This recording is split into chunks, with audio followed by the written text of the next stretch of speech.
Hi friends, welcome to RDS media work. ಕರುನಾಡ ಚಕ್ರವರ್ತಿ doctor Shivaraj Kumar ಅವರು ನಟಿಸಿರುವಂತಹ ಜನುಮದ ಜೋಡಿ ಸಿನಿಮಾ 1996ರಲ್ಲಿ ತೆರೆ ಕಂಡಿತ್ತು. ಮುಂದಿನ ತಿಂಗಳು ನವೆಂಬರ್ 15ಕ್ಕೆ ಈ ಸಿನಿಮಾ ತೆರೆಗೆ ಬಂದು ಭರ್ತಿ 29 ವರ್ಷ ತುಂಬುತ್ತಾ ಇದೆ. ನಿರ್ದೇಶಕ TS ನಾಗಾಭರಣ ಮತ್ತು ಶಿವರಾಜ್ ಕುಮಾರ್ ಅವರ ಕಾಂಬಿನೇಷನ್ನಲ್ಲಿ ಬಂದಂತಹ ಜನುಮದ ಜೋಡಿ ಸಿನಿಮಾ ಬಾಕ್ಸ್ ಆಫೀಸಲ್ಲಿ ದೊಡ್ಡ ಮಟ್ಟದ ಗಳಿಕೆಯನ್ನೇ ಗಳಿಸಿತ್ತು. ಈ ಚಿತ್ರದ ಕುರಿತಾದ ಕೆಲವು ಕುತೂಹಲಕಾರಿ ವಿಚಾರಗಳು ಈ ವಾರದ ಐಕಾನಿಕ್ ಕನ್ನಡ ಸಿನಿಮಾಗಳ ಸರಣಿಯಲ್ಲಿ ನೀಡಲಾಗಿದೆ. ಸೊ ವಿಡಿಯೋನ ಎಲ್ಲೂ ಮಿಸ್ ಮಾಡದೆ ವಿಡಿಯೋನ ಕಂಪ್ಲೀಟ್ ಆಗಿ ನೋಡಿ. ಜನುಮದ ಜೋಡಿ ಬಗ್ಗೆ ಈ ವಿಡಿಯೋದಲ್ಲಿ ಸಾಕಷ್ಟು ವಿಚಾರಗಳನ್ನ ನಿಮ್ಮ ಮುಂದೆ ಹಂಚ್ಕೊಳ್ತಾ ಇದ್ದೀವಿ.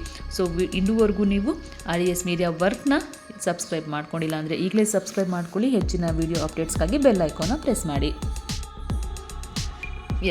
ಕರುನಾಡ ಚಕ್ರವರ್ತಿ ಡಾಕ್ಟರ್ ಶಿವರಾಜ್ ಕುಮಾರ್ ನಟನೆಯ ಅತ್ಯುತ್ತಮ 10 ಸಿನಿಮಾಗಳನ್ನು ಆಯ್ಕೆ ಮಾಡಿಕೊಂಡ್ರೆ ಅದರಲ್ಲಿ ಜನುಮದ ಜೋಡಿ ಚಿತ್ರಕ್ಕೆ ಪ್ರಮುಖ ಸ್ಥಾನವನ್ನು ನೀಡಬೇಕಾಗುತ್ತೆ. 1 ವರ್ಷದ ಅಂತರದಲ್ಲಿ ಗಡಿಬಿಡಿ ಅಳಿಯ, ಓಂ, ಮನ ಮಿಡಿಯಿತು, ನಮೋ ಮಂದಾರ ಹೂವೆ, ಆದಿತ್ಯ ಸೇರಿದಂತೆ ಸಾಲು ಹಿಟ್ ಸಿನಿಮಾಗಳನ್ನು ನೀಡಿದಂತಹ ಶಿವರಾಜ್ ಕುಮಾರ್ ಅವರು 1996ರ ಕೊನೆಯಲ್ಲಿ ಮತ್ತೊಂದು ಹಿಟ್ ಸಿನಿಮಾವನ್ನು ಕೊಟ್ಟಿದ್ರು. ಅದೇ ಜನುಮದ ಜೋಡಿ ಚಿತ್ರ. ಈ ಸಿನಿಮಾ ತೆರೆ ಕಂಡು ಭರ್ತಿ 29 ವರ್ಷಗಳು ಕಳೆದರೂ ಕೂಡ ಸಿನಿಪ್ರಿಯರು ಈಗಲೂ ಜನುಮದ ಜೋಡಿಯನ್ನು ನೆನಪಿಸ್ಕೊಳ್ತಾನೆ ಇರ್ತಾರೆ. ಚಿತ್ರದ ಹಾಡುಗಳನ್ನ ಗುನುಗ್ತಾನೆ ಇರ್ತಾರೆ. ಈ ಜನುಮದ ಜೋಡಿ ಸಿನಿಮಾ ಇದೆಯಲ್ಲ, ಇದು ಒಂದು ಕಾದಂಬರಿ ಆಧಾರಿತ ಸಿನಿಮಾ. ಪಾರ್ವತಮ್ಮ ರಾಜ್ಕುಮಾರ್ ಅವರು ಕಾದಂಬರಿ ಆಧಾರಿತ ಚಲನಚಿತ್ರಗಳ ನಿರ್ಮಾಣದಲ್ಲಿ ಸದಾ ಮುಂದೆ ಇರ್ತಾ ಇದ್ರು. TS ನಾಗಾಭರಣ ಅವರ ನಿರ್ದೇಶನದಲ್ಲಿ ಡಾಕ್ಟರ್ ರಾಜ್ಕುಮಾರ್ ನಾಯಕತ್ವದಲ್ಲಿ ನಟಿಸಿದಂತಹ ಆಕಸ್ಮಿಕ ಚಿತ್ರವನ್ನು ಯಶಸ್ವಿಯಾಗಿ ಓಡಿತ್ತು. ಸೊ ಈ ಆಕಸ್ಮಿಕ ಚಿತ್ರವನ್ನು ಮಾಡಿ ಯಶಸ್ಸು ಕಂಡಿದ್ದಂತಹ ಪಾರ್ವತಮ್ಮ ರಾಜ್ಕುಮಾರ್ ಅವರು ಬಳಿಕ ತಮ್ಮ ಮಗ ಶಿವರಾಜ್ ಕುಮಾರ್ಗಾಗಿ ಕೂಡ ಒಂದು ಕಥೆಯನ್ನು ಆಯ್ಕೆ ಮಾಡಿಕೊಂಡಿದ್ರು. ಈ ಒಂದು ಶಿವರಾಜ್ ಕುಮಾರ್ಗೋಸ್ಕರನೇ ಆಯ್ಕೆ ಮಾಡಿಕೊಂಡಂತಹ ಕಥೆನೇ ಜನುಮದ ಜೋಡಿಯಾಗಿತ್ತು. ರಾಜ್ಕುಮಾರ್ ಅವರಿಗೆ ಆಕಸ್ಮಿಕದಂತಹ ಹಿಟ್ ಸಿನಿಮಾಗಳನ್ನ ಕೊಟ್ಟಿದ್ದಂತಹ ನಾಗಾಭರಣ ಅವರು ಈ ಬಾರಿ ಜನುಮದ ಜೋಡಿ ಮೂಲಕ ಶಿವರಾಜ್ ಕುಮಾರ್ ಅವರಿಗೆ ನಿರ್ದೇಶನವನ್ನು ಮಾಡಿದರು. ಗುಜರಾತ್ನ ಪನ್ನಲಾಲ್ ಪಟೇಲ್ ಅವರು ಬರೆದಂತಹ ಮನೇಲಾ ಜೇವ್ ಕಾದಂಬರಿಯನ್ನು ಕನ್ನಡಕ್ಕೆ ಜನುಮದ ಜೋಡಿ ಹೆಸರಿನಲ್ಲಿ ಸಿನಿಮಾ ಮಾಡಲಾಗಿತ್ತು. ಈ ಜನುಮದ ಜೋಡಿ ಸಿನಿಮಾ ಕೂಡ ಒಂದು ಕಾದಂಬರಿ ಆಧಾರಿತ ಸಿನಿಮಾನೇ. ಸೊ ಇದು ಬಂದು ಗುಜರಾತ್ನ ಪನ್ನಲಾಲ್ ಪಟೇಲ್ ಅವರು ಬರೆದಂತಹ ಮನೇಲಾ ಜೀವ್ ಅನ್ನುವಂತಹ ಒಂದು ಕಾದಂಬರಿಯಾಗಿದೆ. ಸೊ ಇದಾದ ನಂತರ ಜನುಮದ ಜೋಡಿ ಕತೆ ಏನಪ್ಪ ಅಂತ ನೋಡೋದಾದರೆ, ಸಮಾಜದಲ್ಲಿ ಒಂದು ಉತ್ತಮ ಸ್ಥಾನಮಾನ ಹೊಂದಿರುವಂತಹ ಕುಟುಂಬದ ಒಬ್ಬ ಮಗ ಕೃಷ್ಣ.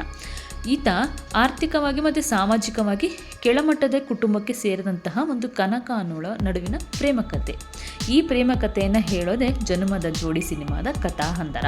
ಆದರೆ ಇವರಿಬ್ಬರು ಕೂಡ ವಿಭಿನ್ನ ಜಾತಿ ಮತ್ತು ಸಾಮಾಜಿಕ ಹಿನ್ನೆಲೆಯವರಾಗಿರೋಂತಹ ಕಾರಣ ಅವರ ಪ್ರೀತಿಗೆ ಮತ್ತು ಮದುವೆಗೆ ಸಮಾಜದಲ್ಲಿ ತೀವ್ರ ವಿರೋಧ ಎದುರಾಗುತ್ತೆ. ಆದರೆ ಇಬ್ಬರು ಕೂಡ ಪ್ರೀತಿಸ್ತಾ ಇರ್ತಾರೆ. ಬಟ್ ಇದಕ್ಕೆಲ್ಲರೂ ಕೂಡ ವಿರೋಧವನ್ನು ವ್ಯಕ್ತಪಡಿಸಿರ್ತಾರೆ. ಇಬ್ಬರನ್ನು ಕೂಡ ದೂರ ಮಾಡಲಾಗುತ್ತೆ. ಆದರೂ ಕೂಡ ಈ ಎಲ್ಲ ಅಡೆತಡೆಗಳನ್ನು ದಾಟಿ ಕೃಷ್ಣ ಮತ್ತು ಕನಕ ತಮ್ಮ ಪ್ರೀತಿಯನ್ನು ಉಳಿಸಿಕೊಳ್ತಾರ. ಅದಕ್ಕಾಗಿ ಅವರು ಮಾಡುವಂತಹ ಹೋರಾಟವೇ ಈ ಚಿತ್ರದ ಮುಖ್ಯ ಕಥೆಯಾಗಿದೆ. ಇನ್ನು ಈ ಜನುಮದ ಜೋಡಿ ಸಿನಿಮಾದ ಹಾಡುಗಳು ಮಾತ್ರ ಸೂಪರ್ ಹಿಟ್ ಆಗಿದೆ. ಇವತ್ತಿಗೂ ಕೂಡ ಈ ಹಾಡು ಎಲ್ಲ ಕಡೆ ಓಡಾಡ್ತಾನೆ ಇರುತ್ತೆ. ಜನುಮದ ಜೋಡಿ ಸಿನಿಮಾಗೆ ಆರಂಭದಲ್ಲಿ ಸಂಗೀತ ನಿರ್ದೇಶನ ಮಾಡುವಂತಹ ಹೊಣೆಯನ್ನು ಹಂಸಲೇಖ ಅವರಿಗೆ ಕೊಟ್ಟಿರ್ತಾರೆ. ಆದರೆ ಅವರು ಆ ಟೈಮಲ್ಲಿ ತುಂಬಾ ಬ್ಯುಸಿ ಇರ್ತಾರೆ.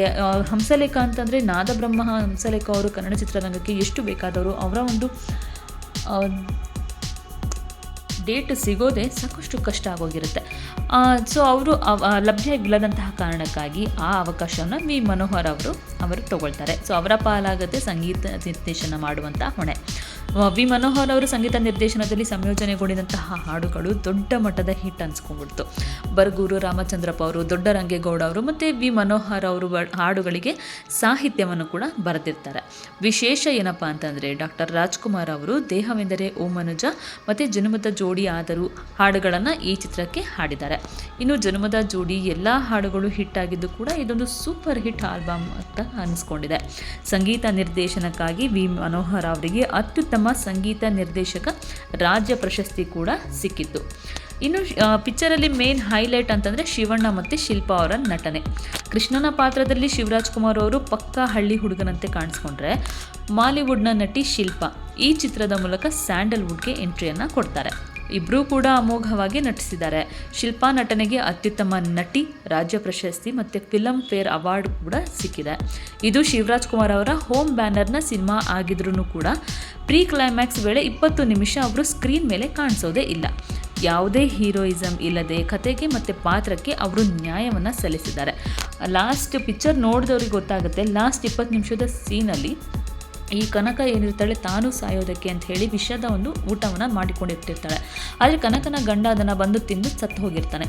ಸೊ ಸತ್ತ ನಂತರ ಏನಾಗುತ್ತೆ, ಪಂಚಾಯಿತಿ ಸೇರಿಸ್ತಾರೆ. ಇಷ್ಟವಿಲ್ಲದ ಮದುವೆ ಆಗಿರುವಂತಹ ಕಾರಣ ಕನಕನೇ ತನ್ನ ಗಂಡನಿಗೆ ಸಾಯಿಸಿದಾಳೆ ವಿಷ ಕೊಟ್ಟು ಅನ್ನೋಂಥ ಒಂದು ಪಂಚಾಯಿತಿ ಸೀನ್. ಈ ಒಂದು 20 ನಿಮಿಷದ ಸೀನ್ಗಳಲ್ಲಿ ಎಲ್ಲೂ ಕೂಡ ಹೀರೋ ಕಾಣಿಸ್ಕೊಳ್ಳೋದೇ ಇಲ್ಲ. ಸೊ ಹೀರೋಯಿಸಮ್ ಇಲ್ಲದೆ ಕತೆಗೆ ಪಾತ್ರಕ್ಕೆ ಅವರು ಶಿವರಾಜ್ ಕುಮಾರ್ ಅವರು ನ್ಯಾಯ ಸಲ್ಲಿಸಿದ್ದಾರೆ ಅಂತಲೇ ಹೇಳ್ಬೋದು. ಉಳಿದಂತೆ ಈ ಸಿನಿಮಾದಲ್ಲಿ ಕರಿಬಸವಯ್ಯ ಅವರು, ರಾಜೀವ್, ಮಂಡ್ಯ ರಮೇಶ್, ಪವಿತ್ರ ಲೋಕೇಶ್, ಏಣಗಿ ಬಾಳಪ್ಪ, ಹೊನ್ನವಳ್ಳಿ ಕೃಷ್ಣ, ಮುಖ್ಯಮಂತ್ರಿ ಚಂದ್ರು ಮತ್ತಿತರರು ಹಿರಿಯ ನಟರು ಕೂಡ ನಟಿಸಿದ್ದಾರೆ. ಇನ್ನು ಪಾರ್ವತಮ್ಮ ರಾಜ್ಕುಮಾರ್ ಅವರಿಗೆ ಈ ಚಿತ್ರ ನಿರ್ಮಾಣ ಮಾಡಿದ್ದಕ್ಕಾಗಿ ಫಿಲಮ್ ಫೇರ್ ಪ್ರಶಸ್ತಿ, ಸ್ಪೆಷಲ್ ಜೂರಿ ರಾಜ್ಯ ಪ್ರಶಸ್ತಿ ಕೂಡ ಸಿಕ್ಕಿದೆ. TS ನಾಗಾಭರಣ ಅವರಿಗೆ ಅತ್ಯುತ್ತಮ ನಿರ್ದೇಶಕ ಫಿಲಮ್ ಫೇರ್ ಅವಾರ್ಡ್ ಕೂಡ ಸಿಕ್ಕಿತ್ತು. ಬೆಂಗಳೂರಿನ 5 ಚಿತ್ರಮಂದಿರಗಳಲ್ಲಿ 25 ವಾರ ಪ್ರದರ್ಶನ ಕಂಡಿದ್ದಂತಹ ಜನುಮದ ಜೋಡಿ ಸಿನಿಮಾ ವಿಜಯಪುರ, ಹುಬ್ಬಳ್ಳಿ, ಬೆಳಗಾವಿ ಮುಂತಾದ ನಗರಗಳಲ್ಲಿ 1 ವರ್ಷಕ್ಕೂ ಅಧಿಕ ದಿನ ಪ್ರದರ್ಶನವನ್ನು ಕಂಡಿದೆ. ಇದ್ರ ಬಗ್ಗೆ ಕೂಡ ಎಲ್ಲರಿಗೂ ಕೂಡ ಮೆಚ್ಚುಗೆ ಇದೆ. ಇನ್ನು ಎಲ್ಲವನ್ನೂ ಕಂಬೈಂಡ್ ಮಾಡಿದರೆ ಸುಮಾರು 2 ವರ್ಷಗಳ ಕಾಲ ರಾಜ್ಯದ ಹಲವೆಡೆ ಜನುಮದ ಜೋಡಿ ಪ್ರದರ್ಶನ ಕಾಣ್ತಾನೆ ಇತ್ತು.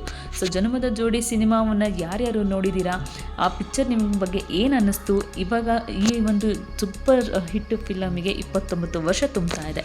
ಸೊ ನಿಮಗೇನು ಅನ್ನಿಸ್ತಿದೆ? ನಿಮ್ಮ ಅನಿಸಿಕೆಗಳನ್ನ ಕೂಡ ನಮ್ಮ ಕಮೆಂಟ್ ಬಾಕ್ಸಲ್ಲಿ ಹಾಕಿ, ಹಾಗೆ ಈ ವಿಡಿಯೋವನ್ನು ಲೈಕ್ ಮಾಡಿ, ಶೇರ್ ಮಾಡಿ.